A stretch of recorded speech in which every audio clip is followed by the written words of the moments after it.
Competição, afeto e cumplicidade. A relação entre irmãos é um universo, às vezes, meio complexo.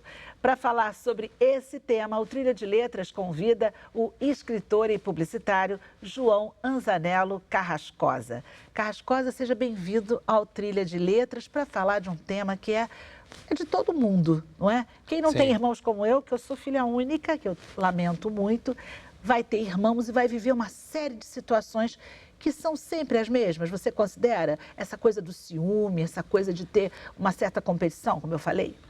Bom, primeiro agradecendo estar com você, uma alegria muito estar nessa trilha, que é mais que uma trilha, já é uma estrada larga, né? Um trabalho que vocês estão fazendo com a literatura. E eu penso que o dia a dia, né, de uma vida fraternal, de uma vida entre irmãos, ele tem uma espécie de configuração do próprio microcosmo, né, da próprio universo que a gente vive, um pouco maior de sociedade. Quer dizer, você tem os embates, mas você também tem os entendimentos, os desentendimentos, as construções de pensar e de sentir. Então, é um vínculo que você também vai construindo. Ele não, o fato de você ser sanguíneo, né, um vínculo inicialmente sanguíneo, não resulta no fortalecimento dos afetos de forma natural. Você também vai, né, sendo autor, sendo agente de uma relação. Então, é um cotidiano no qual você tem um espaço para aprendizagem, espaço para desenvolvimento do seu ser e muito, eu acredito, a descoberta do outro, efetivamente. Porque a alteridade vai se apresentar para você, inicialmente, dentro dos espaços estreitos de uma convivência doméstica, de uma convivência familiar.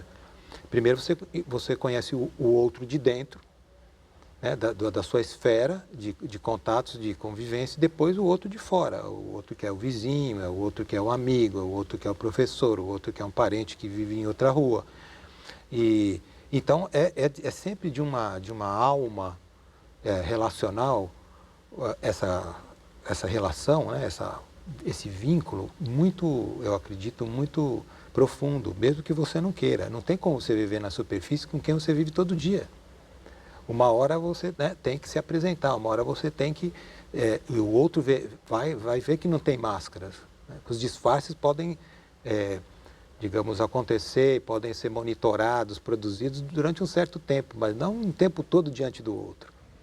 E eu acho que a relação de irmãos também, ela mexe muito com a questão de ter o mesmo pai ou a mesma mãe, ou não ter até, Sim. mas tem uma questão de amor profundo, não? Essa relação, ela é mais do que só uma relação de amizade, ou como você está dizendo, de Sim. convívio. Você vê, por exemplo, eu não posso dizer por mim, né? Eu venho de uma família nós somos 6 irmãos, né? Eu sou o terceiro desses 6. São 3 homens, 3 mulheres, então casais assim bem iguais nesse sentido. Um nasce primeiro, o outro vem, já forma um casal, aí nasce o outro, forma outro casal. Você acaba se aproximando um pouco mais do irmão que está para frente ou que está para trás, em termos de faixa etária. Mas você está sob o mesmo teto, os pais são os mesmos, eles têm a mesma história, inclusive a história ancestral, a história que está muito distante da que você conhece, porque existem os pais da mãe, os pais do pai, a mãe da mãe, a mãe do pai. Então você vai descobrindo ali todo um jeito de sentir o mundo, de ter uma macrovisão também da realidade, que ela vai passar por uma lente que a maior parte do tempo dado pelos seus familiares. Mais adiante, depois que você cresce e tal, você vai também tendo as suas decisões. E eu sei, como você disse, né, então é um espaço de convivência, é um espaço de complexo, é um espaço de afetos, mas também de competições, né? Então, tem toda uma configuração realmente que, vamos dizer, movida por muitos vetores, que não estão muito sob o seu controle. Então você vai caminhando e tal. Esse livro, por exemplo, Elegia do Irmão, Vamos eu mostrar para o escrevi, público. Vou mostrar para o público aqui, gente. Esse é o livro Elegia do Irmão, escrito pelo João Anzanello Carrascosa. Entramos nele, né? Isso. E foi uma espécie assim, de homenagem aos meus irmãos, né? A gente, desde pequenos, vivendo ali naquele universo, a gente vem de uma cidade muito pequena do interior de São Paulo, que chama-se Cravinhos. E aí você, um determinado tanto, você se dá conta, faz parte da sua memória afetiva fechar os olhos e vê-los todos juntos ali, um com 7, outro com 6, outro com 5, outro com 8, aquela escadinha, todos pequenos, assistindo a televisão pela primeira vez, porque era uma coisa nova que surgia no país, inicialmente em preto e branco, depois colorido, e de você brincando na rua com seus irmãos, depois um ficando com sarampo, passando para os outros, e depois você abre os olhos e já se passaram 50 anos. E você reencontra esses seus irmãos e vai vendo que você e eles todos estão envelhecendo e que, no entanto, estão tendo uma vida digna, uma vida de irmandade, efetivamente, de ajuda, de pacto entre, né, todos os membros ali, cada um vivendo, né, a sua própria existência, obviamente, mas podendo partilhar com os demais. E depois você, pelo menos se deu comigo, daí porque eu escrevi esse livro, fechar de novo os olhos e pensar, um dia eu estarei aqui e entre nós 6 talvez não esteja um. Talvez não, com certeza um dia chegará que não estará um. E posso ser eu também. Os outros 5 podem continuar e pode não ser eu que estar aqui. Ou estarei e um deles não estará. Então, à medida que isso me vem, surge todo um sentimento de perda, um sentimento de dor antecipada, como se tivesse as saudades do amanhã, né? Ou saudades, né? Ou vendo por meio do teu passado a incompletude maior ainda do teu futuro, já que também no passado há também a incompletude. E aí eu senti que precisava escrever um livro e que, no entanto, ainda que tematizasse a dor da perda de um irmão, ele ao mesmo tempo fosse uma celebração da vida, desse vínculo, dessa relação, porque enquanto a gente está vivo, enquanto a gente está na presença do outro, a gente pode se melhorar, a gente pode se aprimorar, a gente pode se declarar para o outro o máximo que a gente pode, né? Eu acho que as pessoas, na verdade, elas deveriam, né, Carrascosa, dizer que sentem falta mesmo. Às vezes a gente passa um dia, passa o outro, não fala nem que gosta de alguém e esquece de dizer muitas vezes e quando vê já foi, não é? Ou já deixou de viver determinada situação. No caso, o seu personagem já vai sentindo isso desde o início com a irmã Mara, não é isso? Sim. Então, e aí o que veio essa ideia, como eu estava te dizendo, Cátia, de celebrar um pouco a vida, né, homenageando meus irmãos, consubstanciando isso nessa personagem, Mara, que então ela vai ao médico e vai receber um diagnóstico de uma doença que eu não preciso nomear, nem nomeio no livro, efetivamente, não é interessante, não era necessário para mim na história. E vai chegar e vai contar isso em casa. E ela tem um irmão só. Eu queria justamente que a história estivesse centrada na composição entre os dois. Os pais, claro, estão presentes na história, mas a história é contada pelo irmão dela, que também não é nomeado, ela sim, que é a Mara. E ele vai começar a sentir que ela vai, então, efetivamente partir. E dessa notícia para frente, ele vai vendo, né, o desgaste que ela vai tendo, apesar de fazer um certo tratamento. E depois aí eu divido a história nessa parte e depois numa outra parte, quando efetivamente ela já partiu. E aí é onde ele vai evocar lembranças ainda mais profundas, porque enquanto você está com o outro ali, né, nessa presença, ainda você pode dizer isso, né, que você acabou de me lembrar e que a gente deveria dizer para as pessoas, se não com essas palavras, com gestos, com sinais, de outras formas também é possível, né, você dizê-lo. Até mesmo dentro de uma certa linguagem do silêncio, que também tem, né, a sua sintaxe, tem também seu idioma, mas que isso pudesse, né, ser apresentado, pudesse também essa declaração existir. É interessante você dizer isso, porque aqui o caso é com os irmãos, mas eu me lembro que quando meu pai faleceu, eu tive a nítida sensação de que com ele encerrava ali naquele momento uma história. Uma determinada história que eu tive. A partir dali eu estava começando uma outra. Interessante você falar isso, porque a falta de alguém muda completamente o cenário e muda completamente a nossa forma, inclusive, de seguir no mundo. Não, perfeito, exatamente. Aí você vê, por exemplo, o sujeito que vai, ele leva o mundo inteiro com ele. E a quem fica também perde uma grande parte do seu mundo íntimo que era partilhado com o outro. De repente, essa pessoa não estando mais, você é o guardião daquela vida que foi dos dois, daquele mundo que não existe mais para aquela pessoa, mas existe para você e, no entanto, ele existe sem ela. Então, é uma coisa é uma coisa dolorosa, porque é uma carga maior para quem fica né, carregar os seus mortos é algo de grande responsabilidade também. Não é só uma questão de vitimização, mas é também honrar aquele que se foi, porque o que se foi também faz parte e continua fazendo parte da sua história. Quem está vivo está dando vida para quem já morreu também, porque enquanto não desaparecer da sua memória, portanto, enquanto você ainda estiver consciente, estiver nesse mundo, o outro ainda está vivo. Muito interessante. Carrascosa, a gente vai ouvir então o Arnaldo Bloch, que também fala sobre esse tema e tem um livro, inclusive, Os Irmãos Karamá Bloch, e ele vai falar um pouquinho sobre o que ele pensa dessa questão da relação entre irmãos. Ela está sempre presente de uma maneira bem ancestral, né? Desde Caim e Abel, né? Uma relação emblemática, né? Que resume um pouco esse conflito que está sempre presente na relação fraternal.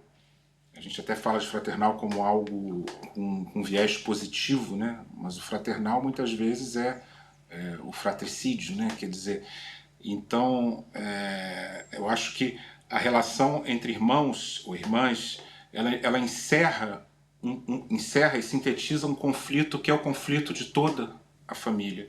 De alguma forma, o termo irmãos já traz essa ideia de coletivo. É não só o conflito entre irmãos, mas o conflito familiar é o conflito primeiro, né? A gente sai do útero e enfrenta esse mundo. Primeiro, ainda, enfim, tem o colo da mãe, tem o seio da mãe, para estender um pouco aquela ilusão, né, de conforto, de paz, de descanso que vem do útero. No momento que você sai vamos dizer, dessa presença materna para o mundo, esse mundo hostil, entre aspas, você começa a experimentar o conflito, a necessidade de negociar, né, a dimensão política, por que não dizer, da vida. O primeiro local de experimentação desse conflito é a família. Bom, Carrascosa, essa foi uma outra opinião e aí a gente volta ao que a gente estava falando em relação principalmente a esse dia a dia com os irmãos, que em muitas famílias às vezes não é fácil. Há irmãos que não se falam, alguns que nunca mais se viram, brigaram para todo sempre. Porque como é que o autor como você entende esse tipo de situação? Não, Kátia, eu acredito que você está diante de duas individualidades, queira ou não queira, ou de 3 ou de 4, porque, como eu estou dizendo, na minha família nós somos em 6, mas há lugares que são casas que são 3, são 2, são 4. E, de qualquer forma, o sujeito é um sujeito, né? Então, ele tem o seu cerne sólido e que, ao mesmo tempo, é também rarefeito, porque ele tem que se adaptar ao mundo, ele tem que vencer desafios, ele tem que se tornar um outro para si mesmo e para os que estão diante dele. E é um embate, primeiro consigo, um embate pessoal da sua própria existência, mas também tem um outro que está ali também, né? diante de si, também tentando, né, seguir o mundo. Então, é muito comum, inclusive na literatura, você sabe muito bem disso, uma tradição de histórias relacionadas, que trazem temáticas de irmãos, mas irmãos que se digladiam, irmãos que lutam, irmãos que se matam, inclusive, irmãos que traem um ao outro e, enfim, há de toda forma um grande mapa na literatura não só brasileira, mas mundial, que vai reproduzindo esse tipo, né, de comportamento e de luta que começa dentro de casa. Carrascosa, a gente vai falar muito mais ainda sobre esse tema e como tem para falar, né, pessoal? Mas antes a gente vai à nossa dica literária com a produtora Maíra de Assis e voltamos logo depois do intervalo.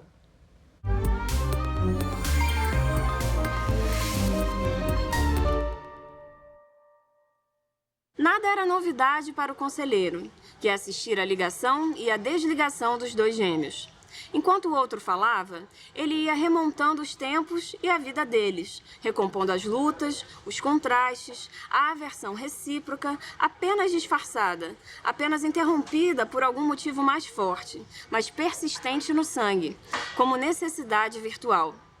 Não lhe esqueceram os pedidos da mãe, nem a ambição desta em os ver grandes homens. Muitos são os sentimentos que marcam a relação entre os irmãos: amor, raiva, ciúmes e cumplicidade. Em Esaú e Jacó, Machado de Assis trata do convívio conturbado de Pedro e Paulo para abordar diversos assuntos. Entre eles, a discussão política entre monarquia e república, muito presente no final do século XIX, e também faz referência a diversos irmãos famosos presentes na literatura e na mitologia. Na verdade, Machado de Assis quer mesmo expor os bastidores de sua escrita. Desta forma, ele convida o leitor a fazer parte da história e escrevê-la junto com ele.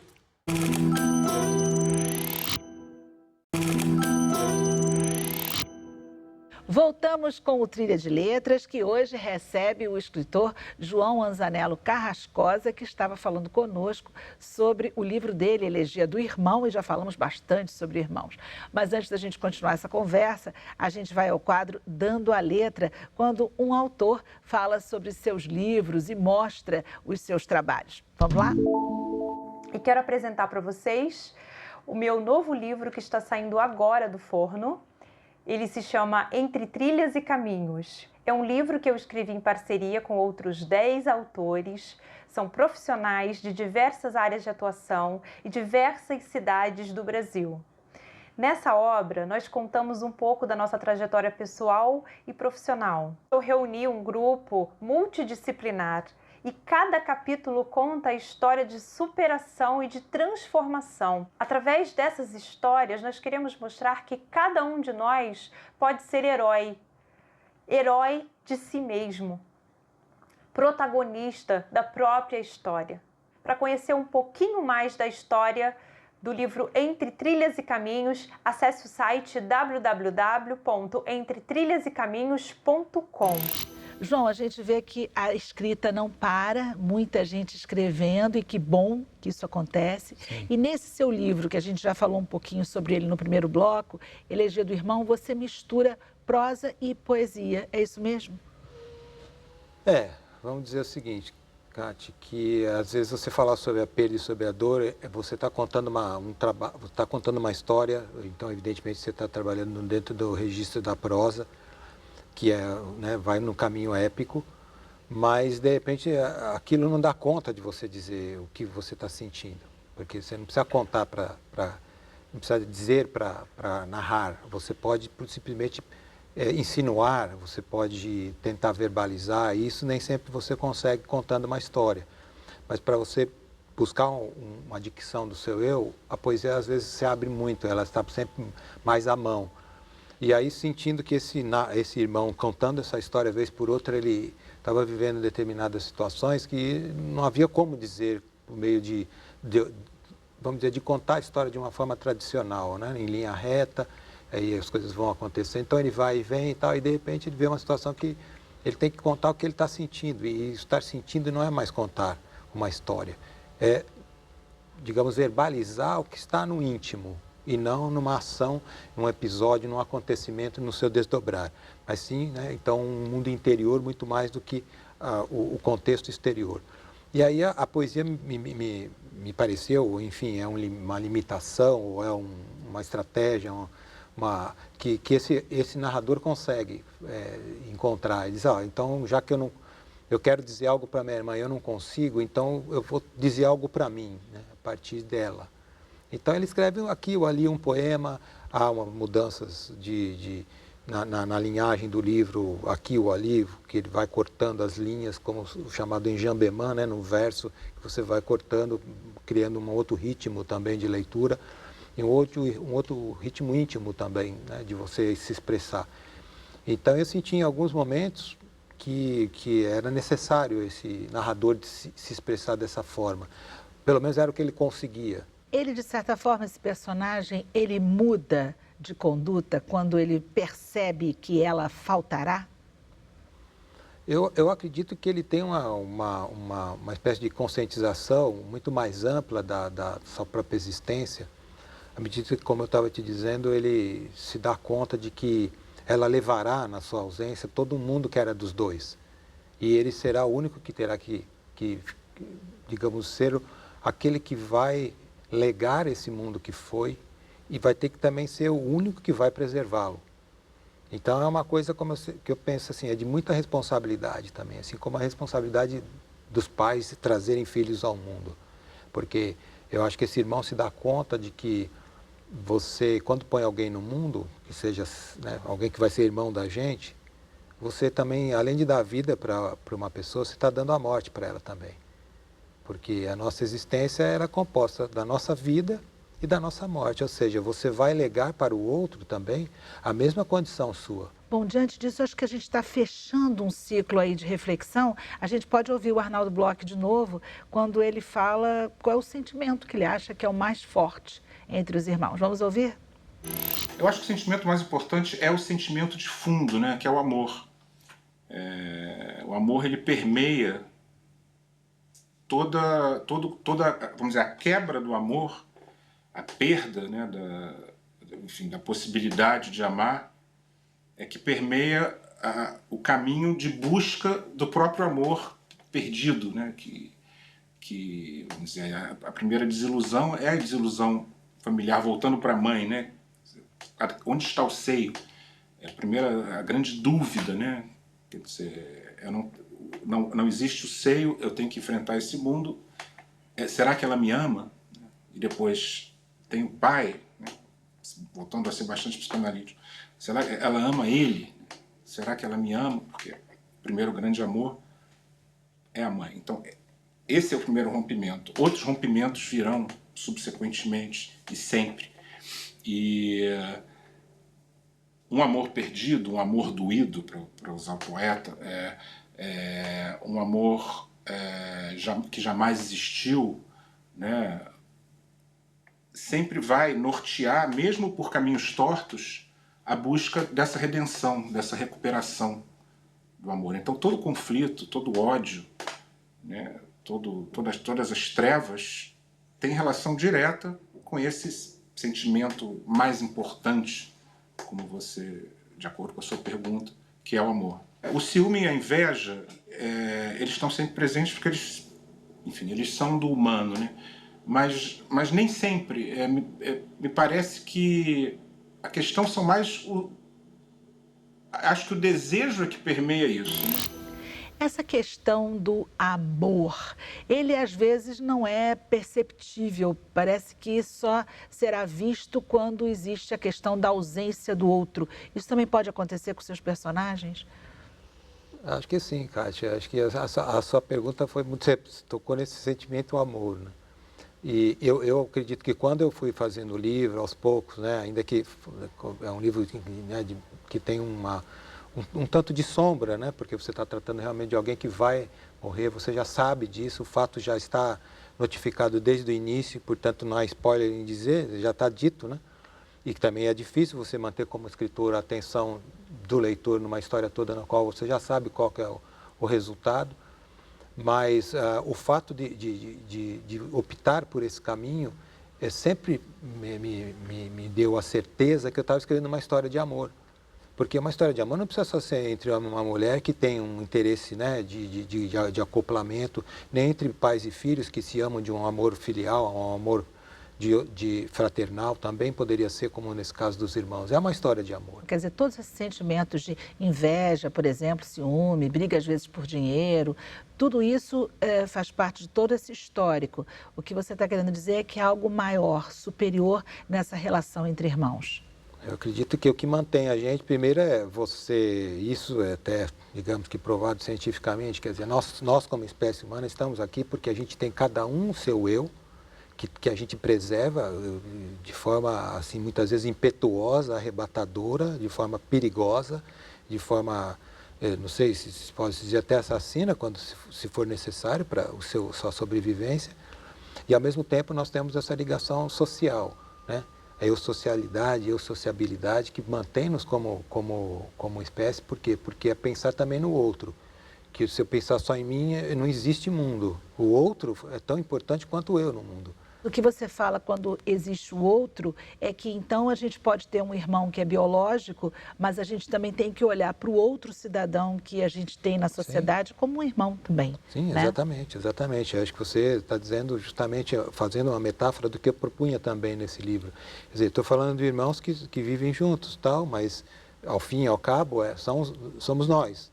A gente também, sem esse sentido, digamos, pesado ou muitas vezes falso de irmão por ser irmão, mas porque o outro também, ele está na mesma situação que você, ele é a mesma família, a família humana está aqui, então não tem, se você engolir o outro, está engolindo a si mesmo e está desfazendo a família.